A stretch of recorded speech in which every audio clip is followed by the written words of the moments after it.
Hello everyone, Coursera UPSC में आप सभी का स्वागत है। यूपी आरओ आरओ की प्रैक्टिस कर रहे थे, जो कि ध्येय का सेट था। सेकंड सेट में हम ये फोर्थ पार्ट देखेंगे।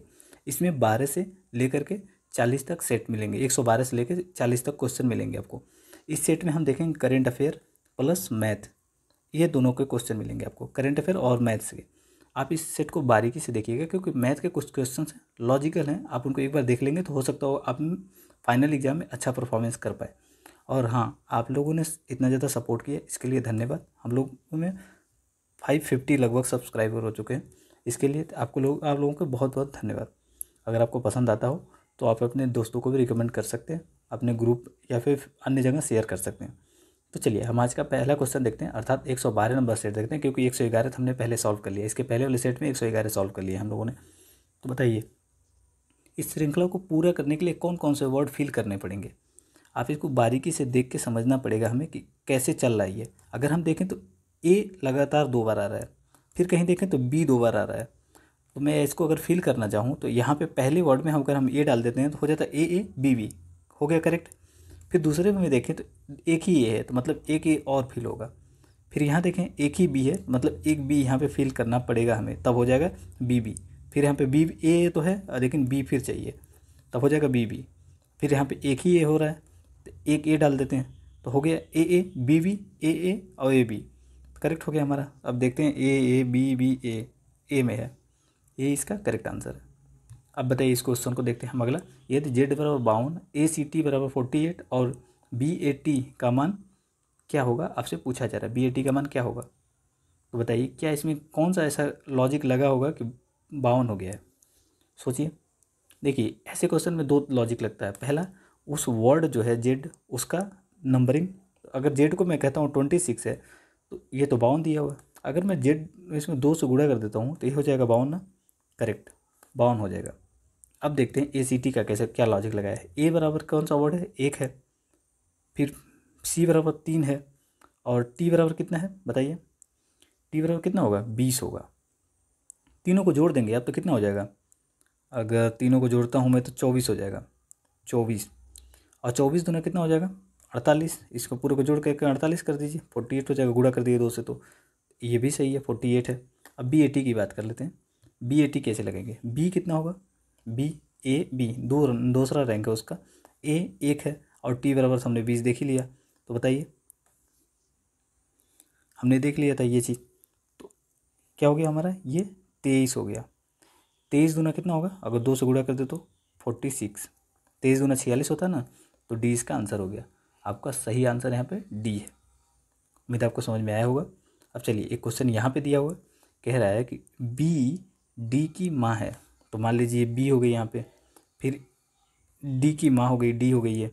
फिर क्या दिया हुआ है, सी डी का भाई है। जो सी है वो डी का भाई है। एच ई की बेटी है, जो एच है वो ई की बेटी है। ऐसे रिलेशन रख लीजिए। जबकि डी ई की पत्नी है, जो डी है वो ई की पत्नी है, मतलब इन दोनों की जो बेटी है वो एच है। तो बताइए, पूछ रहा है सी और ई के बीच का संबंध क्या है। मतलब ई का साला है सी, तो यहाँ पे पूछ रहा है साला, ससुर तो होगा नहीं, चाचा होगा नहीं, भाई होगा नहीं, तो बहनोई कोई शब्द होता होगा, बहनोई, ब्रदर इला, करेक्ट। यहाँ पे साला है, बहनोई होगा, ब्रदर इला ही होगा। बी इसका करेक्ट आंसर है। देखिए कहीं कहीं आप इंग्लिश में पढ़ लेंगे तो ज़्यादा इजीली आप समझ पाएंगे, लेकिन बहनोई शब्द हो सकता है आपको समझ में ना आता हो, इसका होगा ब्रदर इला, ये करेक्ट आंसर है। इंग्लिश में देख लेंगे तो ज़्यादा आसानी से समझ में आ जाएगा। चलिए अब अगला क्वेश्चन देखते हैं, 115 नंबर। इसको देखिए और समझिए कि क्या लॉजिक यहाँ पे चल रहा है।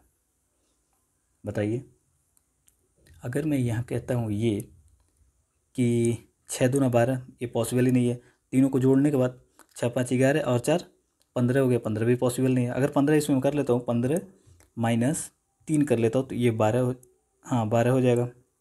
इसमें 6 7 6 13, 13 13 5 कितना होता है, 13 5 कितना होता है, 18 होता है, 18। अब तो ये वो लॉजिक ही नहीं लग रहा है। चलिए अब यहाँ दूसरा लॉजिक देखते हैं। इसका देखिए क्या होगा। इसमें हम कर सकते हैं ये ऐसे कि अगर मैं इनको 5 गुणे 6 कर लेता हूँ तो कितना हो गया, 30 हो गया, और प्लस 4, 30 गुणे 4 करते हो तो कितना होगा, 120, 120 हो गया। अगर 120 को मैं 10 से भाग दे दूँ तो 12 आ जाएगा ना, करेक्ट। अब यहाँ देखता हूँ, अगला देखते हैं हम लोग। 6 गुणे 7, 7 छः बताइए, 7 छः कितना होता है? 42 होता है। अब 42 बचे कितना होगा? 210। अभी तीनों को गुणा करेंगे आपस में, 210 आएगा, फिर इसको 10 से भाग दे देंगे तो 21 आ जाएगा। फिर यही प्रक्रिया यहाँ पे अपनाना पड़ेगा। 8 गुणे 4, इन तीनों को गुणा करेंगे तो कितना आ जाएगा? तीनों को गुणा करेंगे 320 आ जाएगा। 320 को 10 से भाग देंगे तो 32 आ जाएगा। 32 हमारा किस में दिया हुआ है भाई? 32 सी में दिया हुआ है। सी यहाँ क्या करेक्ट आंसर है हमारा, सी यहाँ सही हो जाएगा। चलिए अगला श्रेणी दिया हुआ है और इसमें छूटी हुई संख्या ज्ञात करना है। आपसे पूछा रहा छूटी हुई संख्या को कैसे ज्ञात करेगा। वीडियो को पॉज कीजिए और कुछ समय तक ट्राई कीजिए इसको सॉल्व करने का। उम्मीद है आप लोगों ने ट्राई कर लिया होगा। तो देखते हैं हम इसको कैसे सॉल्व करेंगे। देखिए एक दिया हुआ है, 1 गुणे 2 प्लस 1 करेंगे तो कितना हो जाएगा बताइए? 2 एक 2, 1 3, 3 हो जाएगा। अगली संख्या 3 हो गया। फिर अगर हम यहाँ पे कहते हैं कि 3, 3 कैसे होगा बताइए? ये वाला 3, 3 गुणे 2 प्लस 1 कितना हो गया? ये 3 दूना 6 प्लस 1 7। सही समझ में आ रहा है? ग्राफ सही चल रहा है? तो यहाँ पे हमारा 7 हो गया। अब फिर बताइए, अब क्या करेंगे हम? 7 गुणे 7, कौन सा 7? क्योंकि यहाँ पे 7 है। इस 7 गुणे 2 प्लस 1 बराबर कितना होगा? 7 दूना 14, 1 15। समझ में आ गया? अब यहाँ पे 15 होगा। अब फिर अगला बताइए, एक तो हमने निकाल लिया 15 था, फिर 15 गुणे 2 प्लस 1 बराबर कितना? 15 दूना 30 और 1 31। अगला 31 दिया हुआ है। फिर 31 गुणे कितना होगा? 2 प्लस 1। क्यों? क्योंकि यहाँ पे 31 है तो 31 गुणे 2 प्लस 2, 31 गुणे 2 प्लस 1 बराबर कितना होगा? 31 दूना कितना होता है बताइए? 62 होता है। 62 एक 63, तो 63 किस में दिया होगा? हमने देखा था 13 और 63, बी हमारा सही आंसर हो गया।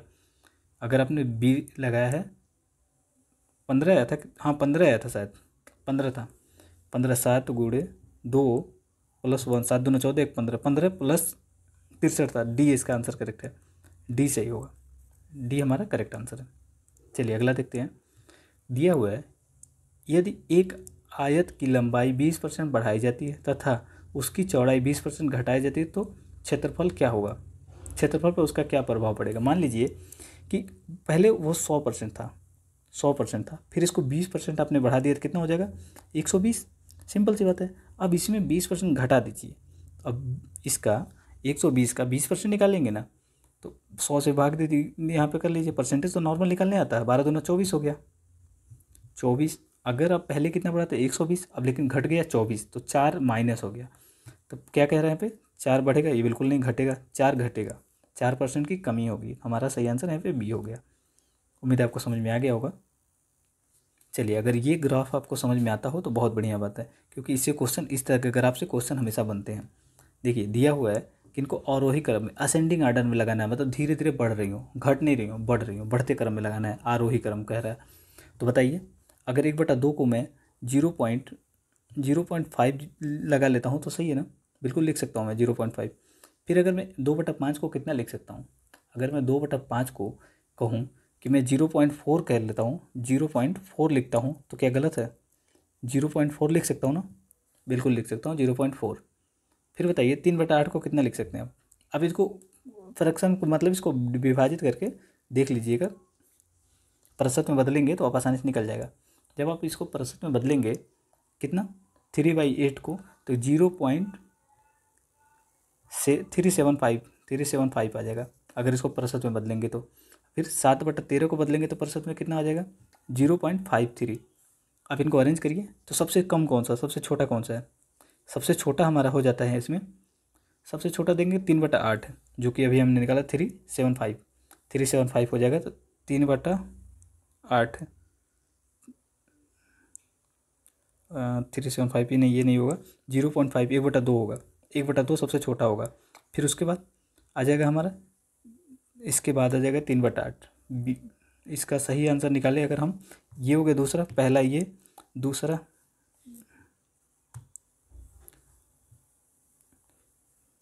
देखिए इसका सही आंसर होगा, आप निकाल लीजिएगा प्रतिशत में बदल के। इसका सही आंसर अगर हम बात करें तो बी होगा, बी। 118 का पहले से पहले होगा 3/8, 3/8 क्योंकि 0 पर इतना 3 है और फिर आधा, हाँ सही है, 20 का करेक्ट आंसर होगा। आप दोबारा इसको सॉल्व करके देख लीजिएगा, 20 का सही आंसर आएगा। चलिए अगला देखते हैं। ए संबंधी बी बराबर ये दिया हुआ, बी संबंधी सी बराबर 3 संबंधी 4, 4 संबंधी 5 दिया, सी संबंधी डी बराबर 6 संबंधी 7 दिया हुआ है। तो पूछ रहा है ए संबंधी डी का मान। इसको हम दो तरीके से कर सकते हैं। पहला तरीका ये है, ए बटा बी ऐसे मैं लिख सकता हूँ इसको भिन्न के रूप में, फिर बी बटा सी लिख सकता हूँ और सी बटा डी ऐसे भी कर सकता हूँ मैं।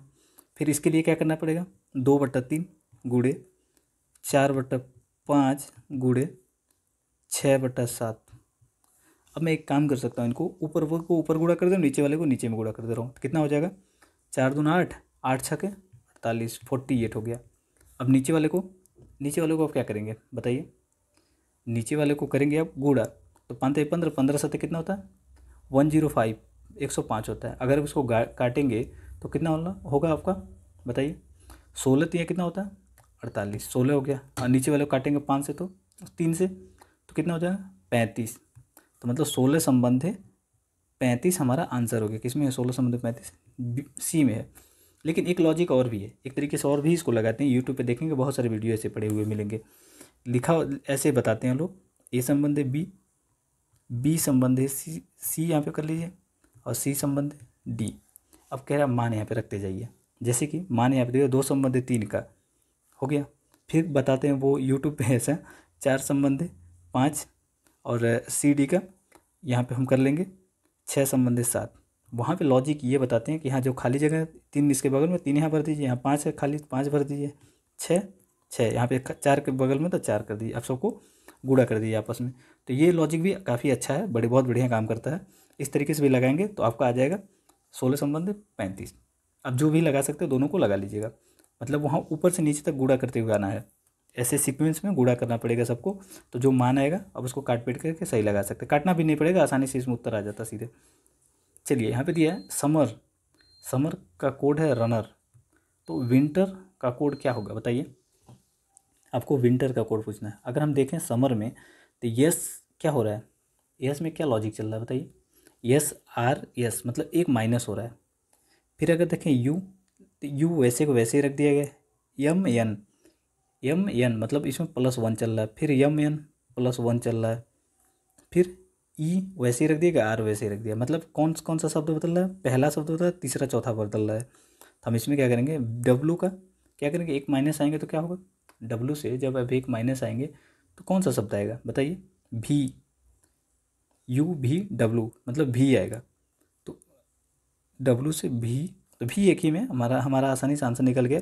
और आई वैसे ही रह जाएगा, और एन ओ हो जाएगा, आई ओ, और टी यू यू हो गया, ई आर, हमारा सही आंसर सी हो गया। आप इस तरीके से लगा सकते थे।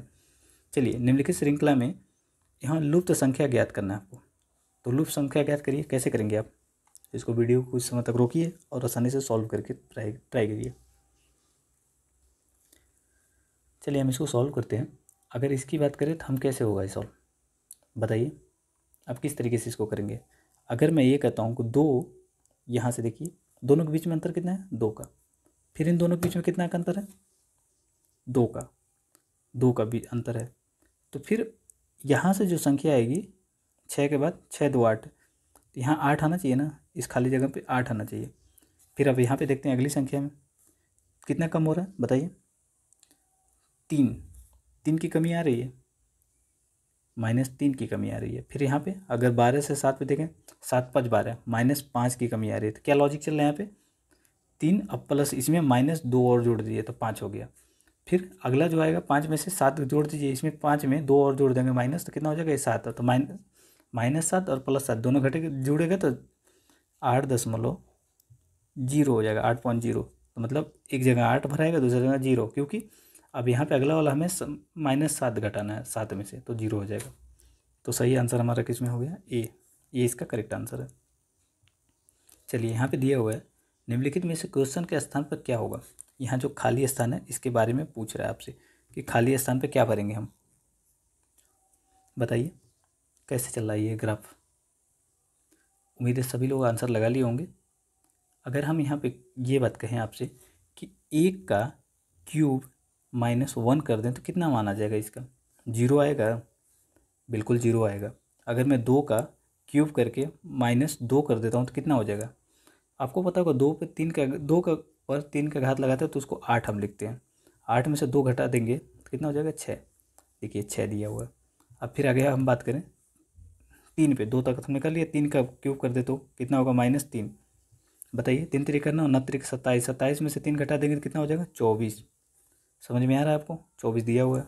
अब 4 की बात करें, 4 पे 3 का घात -4, 4 चौको 16, 16 चौको कितना होता है? 64। अगर 64 में से 4 घटा देंगे कितना हो जाएगा? 60। अब फिर अगला पूछ रहा है 5 का, 5 पे क्यूब कर दीजिए, -5, 5 पच्चे 25, 25 पच्चे 125, 125 में से 5 घटा देंगे कितना हो जाएगा? 120। तो गैप की जगह पर क्या भराएगा? 120। चलिए अगला देखते हैं, उम्मीद आपको इसे समझ में आ गई होगी। चलिए अगला कह रहा है, एक आदमी अपने घर से दफ्तर 4 किमी प्रति घंटा की चाल से जाता है। यदि वापस आने में उसकी चाल 6 किमी प्रति घंटा हो जाती है तो औसत चाल ज्ञात कीजिए। देखिए इसके लिए एक फार्मूला होता है, वो कौन सा फार्मूला है? औसत चाल एवरेज वेलोसिटी बराबर औसत चाल बराबर क्या करेंगे? विस्थापन टोटल, क्या करेंगे इसको? जितनी दूरी देखिए आप चला है, टोटल डिस्टेंस, तो डी कर लीजिए यहाँ पे, टोटल डिस्टेंस TD कर लीजिए। और नीचे क्या करेंगे हम? जितना जो टाइम कंज्यूम किया, टोटल टाइम कंज्यूम जितने किया है। तो अब बताइए कितनी दूरी चला है? मान लीजिए 1 किलोमीटर गया, 1 किलोमीटर आया इतनी दूरी में, तो टोटल कितनी दूरी चला है? 2 किलोमीटर। तो इतना लिख सकते हैं हम। और आने जाने में कितना समय लगा उसके टाइम कंज्यूम किया? पहला कह रहा है कि 4 मिनट, 1/4 लिख दीजिए गुड़े, फिर कह रहा है कि 6, 1/6 कर लीजिए। अब बताइए 2 बटा, अगर मैं ये कहता हूँ कि 6 दूना 12, 4 तें 12, 3 गुड़े 4 बटा क्या करेंगे नीचे? बताइए 24 कर देंगे। ऐसे ये ऐसे हम इतना तो आप समझ ही रहे होंगे कैसे सॉल्व हो रहा है यहाँ पे। अगर मैं यहाँ पे अब इसको कर दूँ 24 गुड़े 2 बटा 12 कर दूँ, यहाँ पे 12 नहीं 5 हो जाएगा, यहाँ पे सॉरी हमने गलत कर दिया था, यहाँ पे 5 हो जाएगा, 3 2 5, 5 लिख देता हूँ तो इतना कर सकते हैं हम। 48 बटा 5 भाग 5 करेंगे तो कितना हो जाएगा? 48 भागा 5, तो 5 चौक को 20। अब अगर 24 है भाई, यहाँ पे 24 है, क्यों 48 लिख रहा हूँ बार बार? 12 दूना 24 होता है ना, 24 बटा 5, तो 5 चौक को 20, 4 हो गया, और 8 5 40, मतलब 4.8 किलोमीटर पर आवर चाल होगी इसकी। कहाँ दिया हुआ 4.8? यहाँ पे बी में दिया हुआ, बी इसका करेक्ट आंसर है। चलिए अगला देखते हैं हम। अगला दिया हुआ, अगस्त 2021 में शुरू की गई कोई राष्ट्रीय मुद्रा पाइपलाइन। अब आ गया करंट अफेयर। अगस्त 2021 में शुरू की गई राष्ट्रीय मुद्रा पाइपलाइन में निम्नलिखित में से किस एक के द्वारा इसको विकसित किया गया था? नेशनल मोनेटाइजेशन पाइपलाइन किसके द्वारा लॉन्च किया गया था? ये क्वेश्चन आपसे पूछा जा रहा है। ए दिया हुआ नीति आयोग, और बी दिया हुआ यहाँ पे NPCIL, सी दिया हुआ मिनिस्ट्री ऑफ फाइनेंस, और डी दिया हुआ रिजर्व बैंक ऑफ इंडिया। बताइए किसके द्वारा जारी किया गया? नेशनल मोनेटाइजेशन पाइपलाइन ये लॉन्च किया गया नीति आयोग द्वारा, और संबंधित जो भी विभाग है, मंत्रालय, उनसे संबंधित कोऑर्डिनेट करके इसको लॉन्च किया गया है। इसका उद्देश्य क्या है? बताइए इसका उद्देश्य क्या है? इसका उद्देश्य ये है कि जो भी सरकार के लिए अभी भी रिजर्व सेक्टर हैं उनको प्राइवेट सेक्टर के लिए खोलना और अपना से पार्टिसिपेशन उसमें से कम करना, मतलब प्राइवेटाइजेशन को बढ़ावा देने के लिए ये लिए लाया गया है। तो बताइए ये किस तरीके से काम करेगी? देखिए इसको तो पहली बार 2019 में लॉन्च किया गया था, 100 करोड़ के वित्त के साथ इसको लॉन्च किया गया था नेशनल मोनेटाइजेशन पॉलिसी को। और इसका टारगेट है कि 2022 से 2025 तक, 2022 से 2025 तक अर्थात 4 सालों के लिए, 4 ईयर्स के लिए क्या करना है? 6 लाख करोड़ का निवेश करना है, आकर्षित करना है। मतलब जो कुछ क्षेत्र जो हैं सरकारी क्षेत्र, उनको अब प्राइवेट क्षेत्र को हस्तांतरित कर देना, अपना शेयर उसमें से घटा लेना है। ये इसका उद्देश्य 6 लाख करोड़ का है। आपसे ये फैक्ट पूछा जा सकता है 6 लाख करोड़ का, तो बस इसका नाम याद रखिएगा। इतना सी चीज़ें, ये नीति आयोग का है। चलिए 125 नंबर क्वेश्चन देखते हैं। खुफिया एजेंसियों के सामने 21वीं सदी की सुरक्षा चुनौतियों का समाधान करने हेतु एक राष्ट्रीय पहल हैकथॉन मंथन 2021 का शुभारंभ किस मंत्रालय ने किया था? तो बताइए। ए दिया डिफेंस मिनिस्ट्री, बी दिया वाणिज्य एवं वित्त मंत्रालय, सी दिया शिक्षा एवं BPR&D, और डी दिया है गृह मंत्रालय। देखिए, शिक्षा मंत्रालय का नाम बदल दिया गया है। शिक्षा मंत्रालय नया नाम है, एजुकेशन मिनिस्ट्री नया नाम है। पहले इसका था मानव संसाधन विकास मंत्रालय था, अब इसका नया नाम है। ये शिक्षा मंत्रालय न्यू नाम है मानव संसाधन विकास मंत्रालय का। तो बताइए किसके द्वारा लॉन्च किया गया? तो इसी के द्वारा शिक्षा मंत्रालय और BP एवं आर है, BPR एवं D, ये मिलकर के लॉन्च किए हैं। और ये क्यों लॉन्च किया गया बताइए? सिक्योरिटी चैलेंज को टैकल करने के लिए। उम्मीद है आपको समझ में आ गया होगा। हैकाथॉन मंथन 2021 किसके द्वारा लॉन्च किया गया? शिक्षा मंत्रालय द्वारा, और BPR&D के द्वारा लॉन्च किया गया। चलिए अगला क्वेश्चन देखते हैं। हाल ही में मध्य प्रदेश के किस शहर में भारत माता का मंदिर बनाने की घोषणा की गई है? देखिए, इस वर्ष खूब सारे मंदिर बन रहे हैं, मतलब जैसे मोदी जी आए हैं तो उसमें मंदिर ही मंदिर बन रहे हैं। तो यहाँ पे भी भारत माता का मंदिर बनाया गया। तो भारत माता का चित्र किसने बनाया था, आप ये बताइएगा, नीचे कमेंट बॉक्स में बताइएगा कि भारत माता का चित्र किसने बनाया था पहली बार। तो बताइए यहाँ पे कहाँ पे बनाया गया भारत माता का मंदिर? ये भोपाल में बनाया गया है। उम्मीद आपको पता हो, भोपाल में ये बनाया गया है भारत माता का मंदिर। इसको वीर भूमि के नाम से जाना जाएगा। इस जगह को भोपाल में बनाया जा रहा है जहाँ भारत माता की मंदिर, ये वीरभूमि के नाम से जाना जाएगा। बस ये 2 फैक्ट हैं, दोनों ही याद रखने की ज़रूरत है। चलिए अगला क्वेश्चन देखते हैं। भारतीय सेना ने हाल ही में स्काई स्ट्राइकर्स ड्रोन के क्रय हेतु किस देश के साथ अनुबंध किया है? स्ट्राइकर्स ड्रोन किस देश का है, ये भी पूछा जा सकता है आपसे। किस देश के साथ अनुबंध किया गया, ये भी पूछा जा सकता है। तो हम दोनों देख लेते हैं। पहली बात तो ये इजराइल का है, और अब हमने इजराइल के साथ क्या किया? MOU समझौता किया है क्रय के लिए। उम्मीद आपको समझ में आ गई होगी। चलिए, अब एक स्काई नाम आ गया, तो स्काई रूट एक प्राइवेट कंपनी है, किस देश की है? अभी वो नई नई इंटर हुई है कमर्शियल सर्विस प्रोवाइड करने के लिए, स्पेस के लिए। स्काई रूट बताइए, SKYROOT रूट, बताइए किस देश की कंपनी है? ये हमारे भारत की है, पहली कंपनी है जो प्राइवेट सेक्टर की है, और इसको क्या करेगी? लॉन्च व्हीकल प्रोवाइड करेगी, मैन्युफैक्चरिंग करेगी कमर्शियल उद्देश्य के लिए। चलिए एक और क्वेश्चन बता दीजिए आपको। विश्व का सबसे छोटा और सबसे हल्का सैटेलाइट किस देश से लॉन्च किया गया है? मतलब किस देश का है, और लॉन्च इसको नासा ने किया है। अभी NAS से नासा ने इसको लॉन्च किया है। उसका कलाम सेट नाम है, भारत का है। उम्मीद आपको समझ में आ गई होगी। चलिए अगला क्वेश्चन देखते हैं। अगला क्वेश्चन दिया हुआ है, 15 अगस्त 2021 को प्रधानमंत्री नरेंद्र मोदी द्वारा किस वर्ष तक देश को ऊर्जा उत्पादन का केंद्र बनाकर ऊर्जा स्वतंत्रता प्राप्त करने का लक्ष्य रखा गया है? यहाँ एनर्जी इंडिपेंडेंट मतलब हो गया, ऊर्जा में आत्मनिर्भर बनने के लिए किस देश को लक्ष्य बनाया गया है? बताइए। 100 साल होंगे हम उस साल, तो हो गया हमारा D। 100 साल जैसे ही हमारा कंप्लीट होगा आज़ादी का, तो हम मोदी जी ने ये लक्ष्य रखा है कि हम उस वर्ष तक क्या करेंगे? ऊर्जा उत्पादन का केंद्र बनाएंगे भारत को, और ऊर्जा के सेक्टर पे इंडिपेंडेंट हो जाएंगे, ताकि ऊर्जा के लेकर के दूसरे देश पर निर्भरता हमारी कम हो जाए, आत्मनिर्भर बन जाए। चलिए अगला है, भारतीय प्रौद्योगिकी संस्थान चेन्नई द्वारा हाल ही में विकसित क्या किया गया? विकसित नियो बोल्ट है। तो बताइए, IIT मद्रास भी इसको कहते हैं। तो बताइए किस क्या विकसित किया है? क्या है नियो बोल्ट, क्या चीज़ है? आपसे पूछा जा सकता है नियो बोल्ट का संबंध किससे है? सेम वही क्वेश्चन पूछा गया है। और किस संस्था ने विकसित किया है? तो IIT मद्रास, IIT चेन्नई कह सकते हैं, दोनों कह सकते हैं इसको। तो किसने विकसित किया है? ये मतलब नियो बोल्ट है क्या?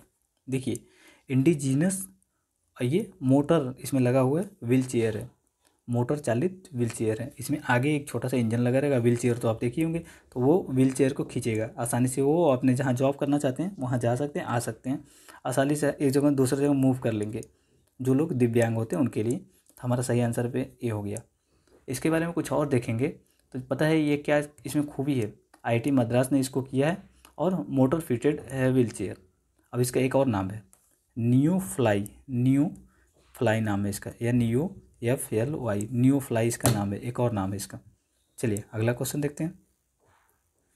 अगला क्वेश्चन दिया हुआ, ऑपरेशन ब्लू फ्रीडम का संबंध निम्न में से किससे संबंधित है? बताइए। A दिया मछली सेक्टर, B दिया दिव्यांग में सशक्तिकरण के लिए, C दिया महिलाओं के कल्याण के लिए, और D दिया लापता बच्चों की तलाश करने के लिए। बताइए किससे संबंधित है ये ऑपरेशन ब्लू फ्रीडम? उम्मीद है सभी लोगों ने आंसर लगा लिया होगा ऑपरेशन ब्लू फ्रीडम को लेकर के।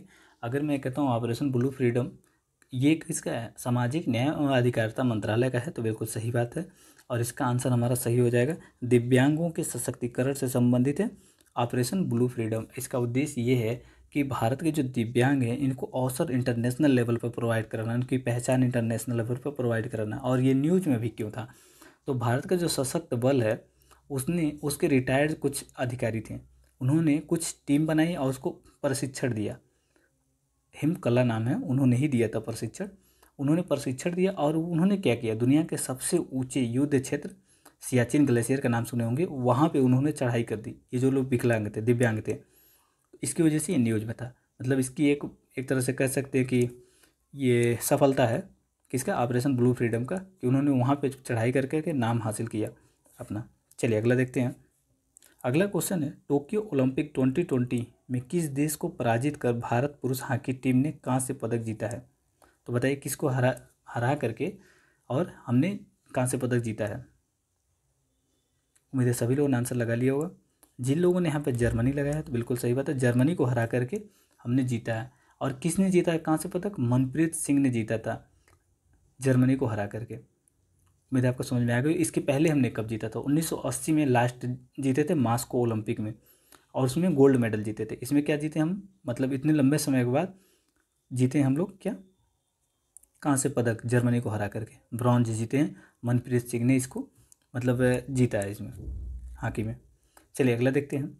इसी में एक चीज़ और अब बताइए कि जो समापन समारोह का ध्वजवाहक कौन थे, जो टोक्यो ओलंपिक था इसके समापन समारोह के ध्वजवाहक कौन थे, अवनी लखेरा।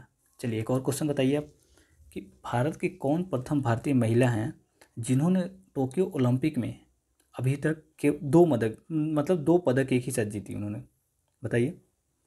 यही हैं, अवनी लखेरा ही हैं जिन्होंने 2 पदक जीता था अकेले।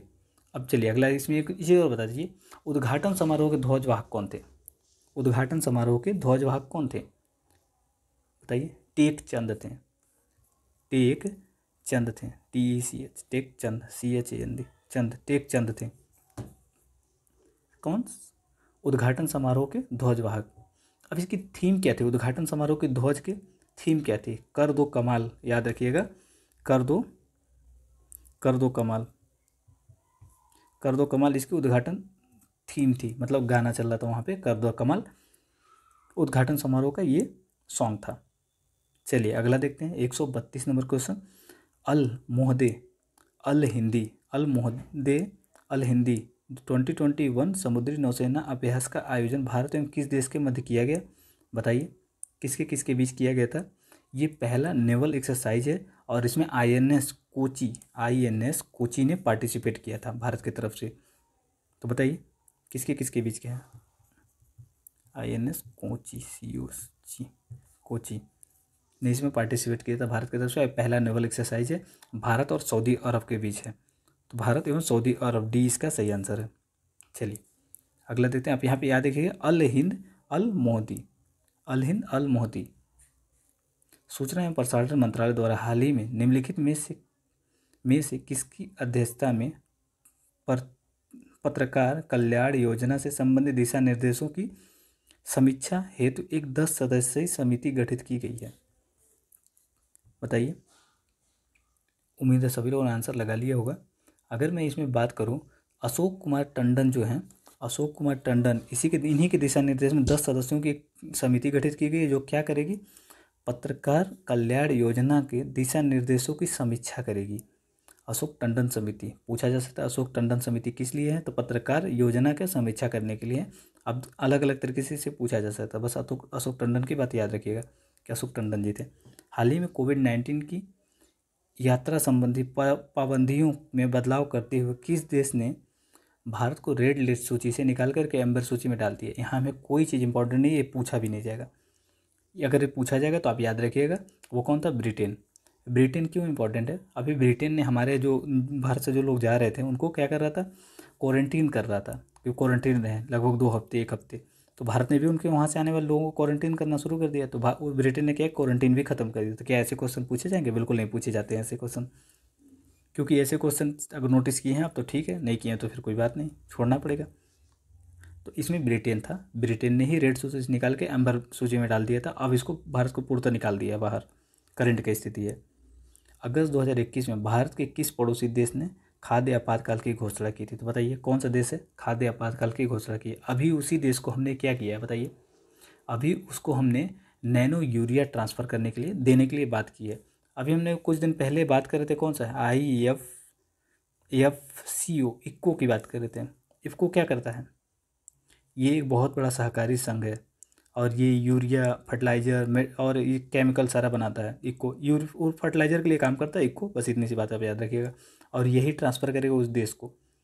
वो देश है श्रीलंका। श्रीलंका ने चाइना वाला जो यूरिया था उसको यूज़ किया था। इसकी जो उर्वरक मृदा थी वो कंटेमिनेटेड हो गई थी, मतलब उसकी उर्वरता ख़त्म हो गई थी। तो भारत का अब यूरिया यूज कर रहा है श्रीलंका, वहाँ पे खाद्य इमरजेंसी लग गई थी।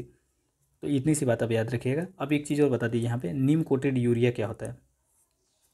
नीम neem coated coated coated urea, urea क्या होता है? नीम कोटेड यूरिया बताइए क्या होता है?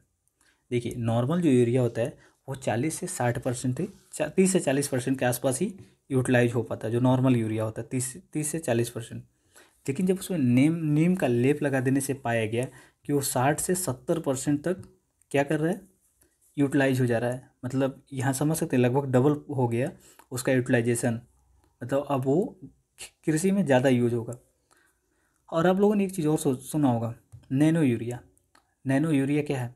नैनो यूरिया लगभग 80 से 90% तक इफेक्टिव है। ये अगर डालते हैं तो 90%, मतलब पहले जितना यूरिया डालते हैं उसका आधा ही डालना पड़ेगा इसमें, नैनो यूरिया में। ये भी बहुत बढ़िया है और इक्को का ही है ये डेवलप किया हुआ है। अभी इक्को न्यूज़ में था, पूछ सकता है नैनो यूरिया किसने डेवलप किया है, तो इक्को ने डेवलप किया है। इतनी सी बात थी, आप याद रखिएगा। चलिए अगला देखते हैं। निम्नलिखित में से किस राज्य सरकार द्वारा कोविड-19 में अपने पति को खोने वाली महिलाओं की मदद हेतु मिशन वात्सल्य चलाया गया है? तो बताइए किसके द्वारा चला गया? यूपी, पश्चिम बंगाल, सी महाराष्ट्र और डी गुजरात। किसके द्वारा चला गया? उम्मीद है सभी लोगों ने आंसर लगा लिया होगा। महाराष्ट्र सरकार द्वारा चलाया गया ये मिशन वात्सल्य, वो महिलाएं जिनके पति का डेथ हो गया है उनके लिए ये योजना चलाई गई है। उनको कई प्रकार की सुविधाएं इस योजना के अंतर्गत प्रदान की जाएंगी। चलिए, हाल ही में भारतीय खाद्य सुरक्षा एवं मानक प्राधिकरण फसाई द्वारा देश के किस रेलवे स्टेशन को 5 स्टार ईट राइट स्टेशन प्रमाण प्रदान किया गया था? आपसे पूछा जा सकता है कि ईट राइट प्रमाण पत्र कौन प्रदान करता है? तो फसाई प्रदान करता है, ये फैक्ट याद रखिएगा। और 5 स्टार किस रेलवे स्टेशन को मिला है? तो वो चंडीगढ़ रेलवे स्टेशन को मिला 5 स्टार रेटिंग। और ये क्यों मिला है बताइए? उच्च गुणवत्ता वाला पौष्टिक भोजन प्रदान करने के लिए चंडीगढ़ को मिला है इसमें। उम्मीद है आपको समझ में आ रहा होगा। चलिए अगला देखते हैं। अगला कथन दिया हुआ, मध्य प्रदेश हाल ही में राष्ट्रीय शिक्षा नीति 2020 को लागू करने वाले देश का द्वितीय राज्य बन गया है। दूसरा राज्य मध्य प्रदेश जो कि लागू किया है। कथन 2 कह रहा है कि कर्नाटक राष्ट्रीय शिक्षा नीति को लागू करने वाला प्रथम राज्य है। तो बताइए इनमें से कौन सा सही है? इसमें दोनों कथन सही हैं। अब देखिए इसका विरोध क्यों किया जा रहा था, क्योंकि एक भाषा जो थी वो कंपलसरी कर दी गई, लेकिन अब जो 8 तक शिक्षा है उसमें लोकल लैंग्वेज कंपलसरी कर दिया गया। अपने स्थानीय भाषा को बढ़ावा देना ही ये देना है। चलिए, तो इसीलिए ज़्यादा मान गए हैं, 2 दक्षिण के राज्य हैं, हिंदी उन पर थोपी नहीं जा रही है अब। हाल ही में संपन्न हुए टोक्यो ओलंपिक खेल का पहला स्वर्ण पदक किस देश की पेंगे ग्रीको ने जीता? पेंगे ग्रीको ने जीता। नाम भी पूछा जा सकता है कौन थी जिन्होंने पहला स्वर्ण पदक जीता? तो पेंगो ग्रीको याद रखिएगा। ये कहाँ की हैं? ये पूछा जा सकता है ऑस्ट्रेलिया की हैं। और ये किस खेल से संबंधित हैं?